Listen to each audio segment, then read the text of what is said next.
This morning, while millions of people in Western Colombia were pouring their first cup of coffee, getting kids ready for school or driving to work, the ground beneath an entire nation began to move in a way that seismologists would spend the next several days trying to fully explain. It wasn't just that a powerful earthquake had struck, it was that the earthquake was doing something unusual, something that didn't fit the typical pattern that instruments in this part of the world are used to recording. And for a few tense hours, monitoring stations across South America were picking up signals that puzzled even experienced seismologists. On August 10, 2026, a magnitude 7.4 earthquake ruptured deep beneath the department of Choco in western Colombia, roughly 5 kilometers south of a small town called San Jose del Palmar. Within seconds, the shaking spread outward with a force that would eventually be felt by more than 10 million people, reaching not only the Colombian capital of Bogota, nearly 500 kilometers away, but also crossing international borders into Ecuador and Panama. By the time the aftershocks began rolling in, dozens of them within the first day alone, it was already being described as the strongest earthquake to hit Colombia in over a decade, and one of the deadliest the country has experienced this century. To understand why this earthquake behaved the way it did, and why it left seismologists scratching their heads, you first need to understand where Colombia sits on the map of our planet's moving plates. Western South America lies along one of the most geologically active boundaries on Earth.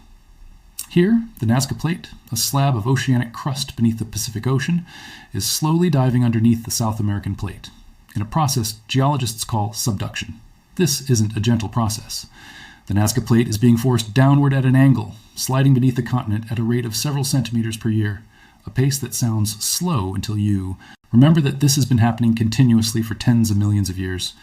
Layered onto this collision is a third player, the Caribbean Plate, which interacts with the northern edge of this same zone, making the geology of Colombia unusually complex compared to more straightforward subduction zones like the one off the coast of Chile. Most of the earthquakes we hear about in the news happen relatively close to the surface, within the top 20 or 30 kilometers of the crust. These shallow earthquakes tend to be the most destructive for their size, because their energy doesn't have far to travel before it reaches buildings and infrastructure. But the August 10th earthquake in Colombia was different.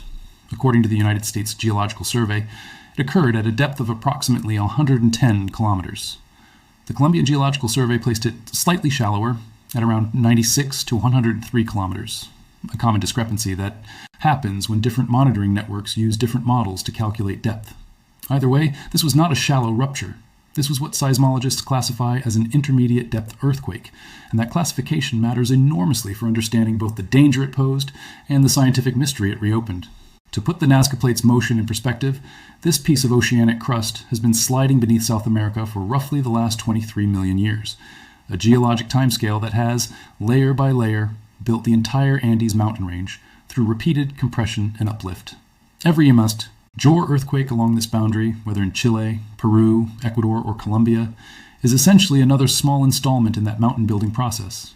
A sudden, violent release of stress that has been slowly accumulating for years or even decades as the two plates grind against one another at depth. Seismologists divide these subductio, S based on depth. Shallow, or interplate, earthquakes occur right at the boundary where the two plates are in direct contact, typically within the top 50 kilometers. And these are usually the most damaging because their energy has the shortest distance to travel before reaching the surface.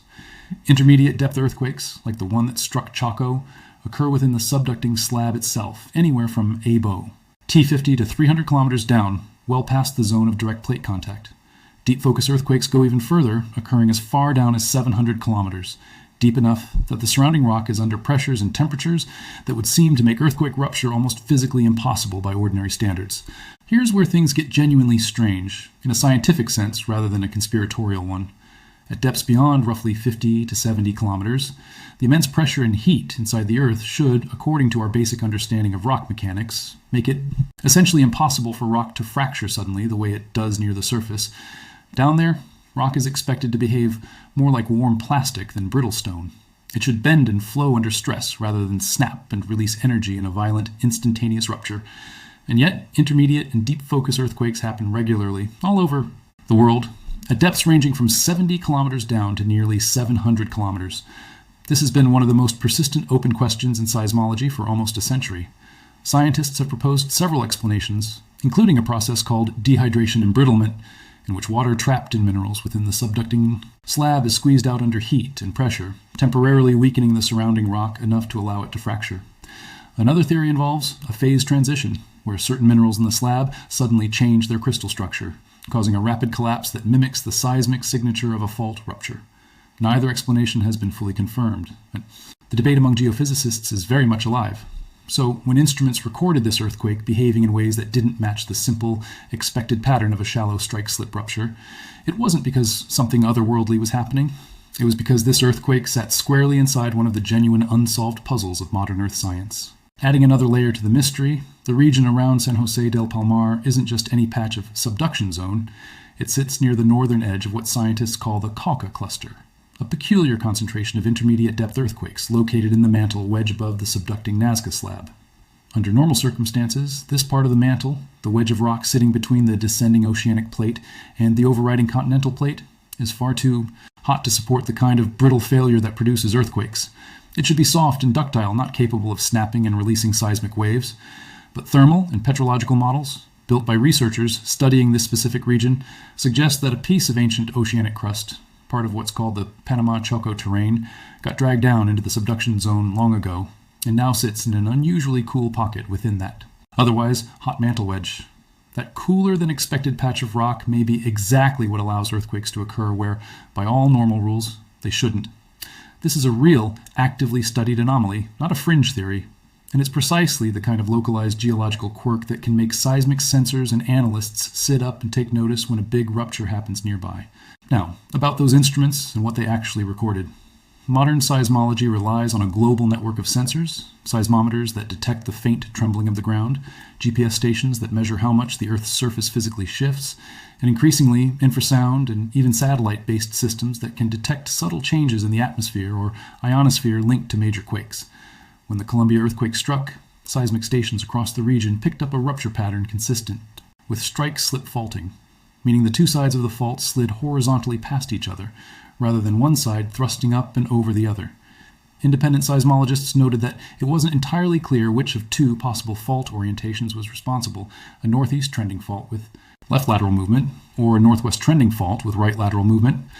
That kind of ambiguity is common with intermediate depth events, because unlike shallow earthquakes, these ruptures usually don't reach the surface, leaving no visible fault scarp for scientists to inspect directly. Everything has to be reconstructed from the seismic waveforms themselves, which is part of why deep earthquakes can look strange on the instruments. The signal has traveled through the plastic, high-pressure environment of the deeper mantle before ever reaching a recording station, and that journey subtly alters the character of the waves compared to a shallow quake of the same size. The tools seismologists use to piece all of this together have advanced enormously since the earliest seismographs of the late 19th century. Today's global monitoring relies on broadband seismometers, capable of detecting ground motion across a huge range of frequencies, from the slow rolling surface, waves that people actually feel, to high-frequency signals invisible to human senses, but rich with information about how and where a fault ruptured. These instruments feed data in near real time to organizations like the United States Geological Survey and Columbia's own Geological Survey, which run automated algorithms to rapidly estimate magnitude, depth, and location within minutes of an event, followed by more detailed manual analysis in the hours and days after. It's this rapid initial estimate that allows agencies to issue early tsunami warnings when appropriate, mobilize emergency response, and give the public a first approximation of what just happened, even before a single geologist has personally reviewed the data. In the case of the Chaco earthquake, the depth and strike-slip mechanism were both apparent within the first hour, even as the finer details, like which of the two possible fault planes actually ruptured, remained under discussion for days afterward. There's also the matter of how widely this earthquake was felt, which surprised many people outside the immediate disaster zone. In a shallow earthquake, the shaking tends to be intensely concentrated near the epicenter and drops off relatively quickly with distance. But because this rupture occurred so deep, the seismic energy had to travel through and spread out across a much larger volume of rock before it ever reached the surface. That's the physical reason why residents in Bogota, hundreds of kilometers from Choco, felt their buildings sway, why people in Quito, Ecuador, and even parts of Panama reported feeling tremors. It's also part of the reason this magnitude 7.4 event, while devastating, did not level entire cities the way a shallow quake of the same magnitude directly beneath a major urban center almost certainly would have. The energy was distributed rather than concentrated, which softened the blow in some places, even as it broadened the area of concern. None of this made the human toll any less severe. The earthquake struck in a mountainous, coffee-growing region of Colombia, an area the country refers to affectionately as its coffee axis. encompassing departments like Risaralda, Caldas, and Quindío, along with the cities of Pereira, Manizales, Armenia, and the much larger city of Cali. These cities reported significant structural damage, power outages, and, in several cases, complete building collapses. Video footage verified by international news organizations showed multi-story buildings in Pereira crumbling within seconds, sending residents fleeing into the streets.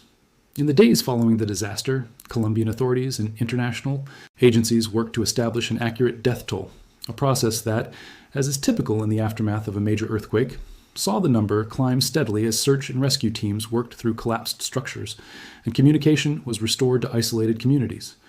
Early figures from Colombian officials put the toll above 100 people within the first day, and that number continued to rise over the following days as rescue operations progressed, eventually climbing into the hundreds, with well over 1,000 people injured and thousands more displaced or reported missing in the immediate confusion. Colombia's president declared a national disaster, freeing up emergency resources and clearing the way for international assistance, including a financial commitment from the United States government to support shelter, food, and continued earthquake assessments across the affected region. Search and rescue operations in the hours and days that followed were complicated by the same geography that makes this region so beautiful and economically important: steep mountain terrain, winding roads prone to landslides, and rural communities that are difficult to reach even under normal conditions. Colombian emergency services, supported by military personnel and volunteer brigades, worked through the night in multiple cities to clear rubble and search for survivors trapped beneath collapsed structures. Hospitals that remained operational found themselves overwhelmed treating injuries, fractures, and trauma cases, while simultaneously managing damage to their own facilities. Power outages complicated the response further, cutting off communication in some of the hardest hit municipalities for hours at a time, and making it difficult for authorities to get an accurate initial picture of the disaster's true scope. It's a familiar and sobering pattern seen after major earthquakes worldwide, where the first official casualty figures reported in the initial hours almost always undercount the eventual total, simply because so much of the damage is happening in places that rescue teams and journalists haven't reached yet. It's worth pausing here to place this event in a broader historical context, because Colombia's relationship with seismic disaster is not new. In 1999, an earthquake struck the same coffee-growing region, centered near the city of Armenia, and killed nearly 200 people, a tragedy that exposed serious weaknesses in the country's building codes and construction practices at the time. In the years since, Colombia has made real strides in seismic engineering and disaster preparedness, but the 2026 earthquake once again exposed how much of the country's older infrastructure, particularly in smaller towns like San Jose del Palmar, home to only a few thousand residents, was simply never built to withstand forces of this magnitude. Geologists and disaster researchers have been clear that a 7.4 magnitude earthquake is, in principle, survivable with minimal loss of life if buildings are properly engineered and enforced building codes are followed. The scale of destruction seen in 2026 reflects decades of construction that predates modern seismic standards, a pattern that repeats itself again and again around the world whenever a major earthquake strikes a region with inconsistent enforcement of building regulations. Colombia did update its national seismic building code significantly after the 1999 Armenia disaster, introducing stricter standards for reinforced concrete, foundation design, and structural redundancy in newly constructed buildings, particularly in recognized high-risk zones. Engineers who study earthquake damage patterns consistently point out that newer buildings constructed under these updated codes tend to perform dramatically better than older structures during major shaking events, a pattern that appears to have held true again in 2026, where much of the most severe structural collapse was reported in older buildings and in smaller towns where code, enforcement, and inspection resources are historically thinner than in major cities. This is not unique to Colombia. It's a pattern seen after nearly every major earthquake worldwide, from Turkey to Nepal to Haiti, where the gap between what modern engineering can achieve and what actually gets built and enforced on the ground becomes tragically visible only after disaster strikes. It's one of the reasons international disaster researchers so often frame earthquake death tolls as being determined less by the raw power of the earthquake itself and more by decades of prior decisions about construction, urban planning, and regulatory enforcement. Interestingly, this earthquake arrived just over a month after a series of devastating earthquakes struck neighboring Venezuela, killing more than 6,300 people, a staggering toll that initially led some observers to wonder whether the two disasters were connected. Geological scientists were quick to clarify that despite Venezuela and Colombia sharing the same general tectonic neighborhood on the South American plate, the mechanisms behind the two disasters were fundamentally different. The Venezuelan earthquakes occurred at shallow depths, less than 20 kilometers below the surface, and were linked to entirely different fault systems along the boundary between the Caribbean and South American plates, rather than the deep Nazca slab-related subduction process responsible for the Colombia earthquake. This distinction matters, because it's a useful reminder that even earthquakes happening in the same general region within weeks of each other can have completely unrelated causes. The Earth's crust is not a single uniform sheet reacting as one. It's a patchwork of distinct fault systems and tectonic boundaries, each with its own behavior, its own history, and its own risk profile. So why does an earthquake like this generate talk of seismic sensors behaving strangely? And how much of that is grounded in real science versus internet speculation? On the legitimate scientific side, there's plenty to justify the intrigue. Intermediate depth and deep focus earthquakes remain one of the most actively debated topics in geophysics, precisely because our instruments can measure exactly what happened, down to the key fraction of a second, without our theoretical models fully explaining how it happened. When a network of seismometers records a rupture at a depth where classical rock mechanics says brittle failure shouldn't be possible, that data isn't an error or a glitch, it's a real signal pointing to a gap in scientific understanding. Add in the Kaka cluster's unusual thermal anomaly, and you have a genuinely fascinating regional case study that seismologists will likely be publishing papers about for years. On the other hand, it's worth being clear-eyed about a different kind of strange sensor claim that tends to circulate after every major earthquake, the kind involving conspiracy theories about secret weather or earthquake weapons, claims of mysterious government tests, or supposed unexplained electromagnetic disturbances detected moments before the quake that some corners of the internet frame as proof of foul play or hidden technology. These claims are not supported by peer-reviewed seismological evidence. There is ongoing, legitimate scientific research into potential earthquake precursors, including subtle changes in groundwater chemistry, minor foreshock patterns, and even possible ionospheric disturbances detected by satellites in the hours before certain large earthquakes. But this research is preliminary, inconsistent across different events, and nowhere near reliable enough to predict earthquakes in advance, which remains one of the great unsolved challenges in all of Earth science. No credible seismological organization, not the USGS, not the Colombian Geological Survey, not any major university research group has found evidence that the Colombia earthquake was anything other than a natural, if scientifically intriguing, tectonic event rooted in the ordinary, if still partially mysterious, physics of subduction zones. What happens next, seismologically speaking, is fairly predictable, even if the exact timing and magnitude of individual aftershocks are not. Large earthquakes are reliably followed by sequences of aftershocks, as the surrounding crust and mantle adjust to the sudden redistribution of stress caused by the main rupture. Within the first day after the Colombia earthquake, dozens of aftershocks were recorded, some strong enough to be felt by residents already on edge from the initial event. The USGS and Colombian monitoring agencies continued to track this sequence closely, using it to refine their understanding of the fault geometry and to issue updated hazard assessments for the region. Historically, in this specific stretch of the South American subduction zone, earthquakes of magnitude 7 or higher have been rare, with only 2 prior events of that scale recorded within 250 kilometers of this one since 1950, both of which were located closer to the coast rather than inland near San Jose del Palmar. That relative rarity is itself scientifically significant, suggesting that stress had likely been accumulating in this particular patch of the subducting slab for a long time, before finally releasing on August 10th. For the people living in the affected region, the science, however fascinating, comes second to the immediate reality of rebuilding lives and communities. Emergency shelters were set up across the coffee axis. Hospitals in Cali and Pereira worked to treat the injured, despite some medical facilities themselves sustaining damage. And international aid organizations moved quickly to supplement Colombia's own disaster response infrastructure. The economic impact on this particular region carries extra weight, given that Colombia's coffee industry, one of the most important agricultural exports in the country's economy, is concentrated in exactly the departments hit hardest by the shaking. Damage to processing facilities, transportation routes, and rural infrastructure in this area could have ripple effects on Colombia's coffee supply chain for months to come, a reminder that the consequences of a major earthquake extend far beyond collapsed buildings and casualty figures. It's also worth understanding just how active this year has been for seismic activity worldwide, if only to put the Colombia earthquake in proper statistical context, rather than treating it as an isolated freak event. Globally, earthquakes of magnitude 7.0 or higher happen on average around 15 times per year, though the number fluctuates considerably.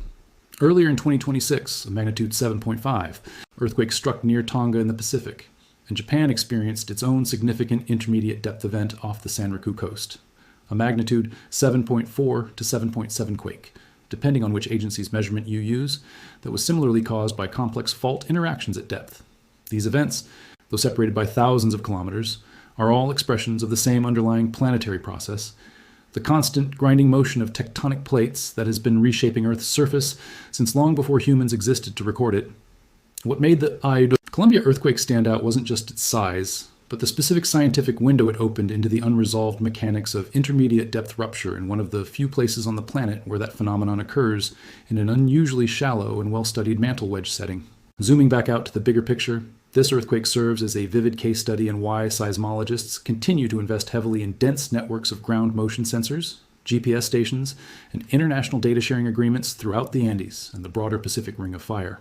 Columbia sits at a genuinely complex tectonic crossroads, where the Nazca, Caribbean, and South American plates all interact within a relatively compact geographic area, making it one of the more scientifically important and hazardous regions on the planet for monitoring subduction zone behavior. Every major earthquake here adds another data point to decades of accumulated research, helping refine models of how stress builds and releases along this boundary, how deep focus earthquakes actually work at a mechanical level, and how engineers can better design buildings capable of surviving the specific kind of widespread, moderate intensity shaking that intermediate depth quakes tend to produce over huge areas rather than the intense, localized shaking typical of shallow quakes.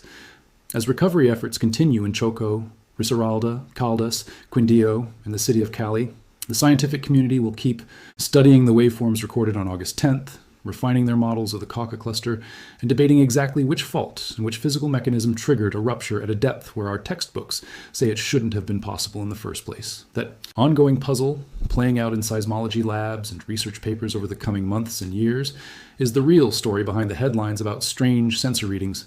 Not a mystery of instruments malfunctioning, but a mystery of the Earth itself, still keeping secrets more than a century after the science of seismology began.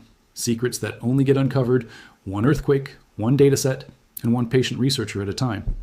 If this deep dive into the science and human impact behind the Columbia earthquake helped you understand what's really happening beneath our feet, hit that like button. Subscribe for more breakdowns of the natural events shaping our world, and drop a comment letting me know what topic you'd like us to dig into next. Thanks for watching, and we'll see you in the next one.